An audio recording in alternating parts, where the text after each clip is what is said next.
প্রিয় বন্ধুরা, আজকে আমি আপনাদের সামনে নিয়ে আসলাম একটা স্ক্রিন প্রিন্টেড ডিজাইন। তার মানে আমরা যে জামাতে ছাপাই, চাদরে ছাপাই, কীভাবে ছাপের কাজগুলো করা হয়ে থাকে, সেগুলো কতটা কষ্টদায়ক এবং কতটা পরিশ্রমের আমি আপনাদেরকে সরাসরি বুঝিয়ে দিতেছি।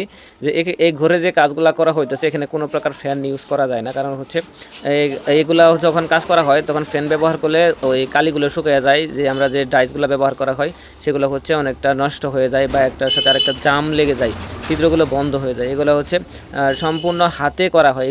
এগুলোর জন্য কিন্তু আলাদা কোনো মেশিন ইউজ করা হয় না।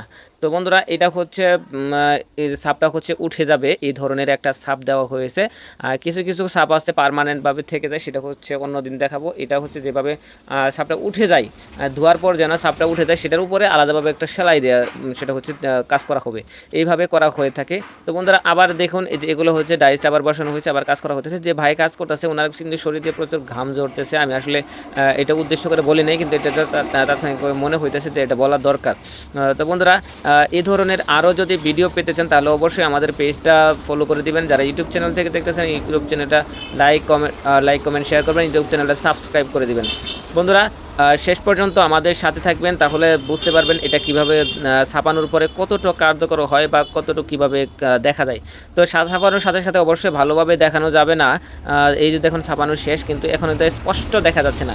এটা কিছুক্ষণ বাতাসে বা রোদে কিছুক্ষণ শুকাতে দেওয়া হয়, একটু কিছুক্ষণ বাইরে রাখা হয়, তাহলে সেটা হচ্ছে ভালোভাবে বোঝা যায়। এই যে এখন আমরা এইটাতে দেখতেছেন মোটামুটি বোঝা যাচ্ছে, কিন্তু এটাতে যখন আরও কিছুক্ষণ রেখে দেবো তাহলে যেগুলোর মতো স্পষ্ট হয়ে আসবে, কিছু কিছু কিন্তু স্পষ্ট হয়ে আসছে, সেরকম দেখা যাবে। তো বন্ধুরা, সবাইকে ধন্যবাদ আমাদের ভিডিও জুড়ে থাকার জন্য।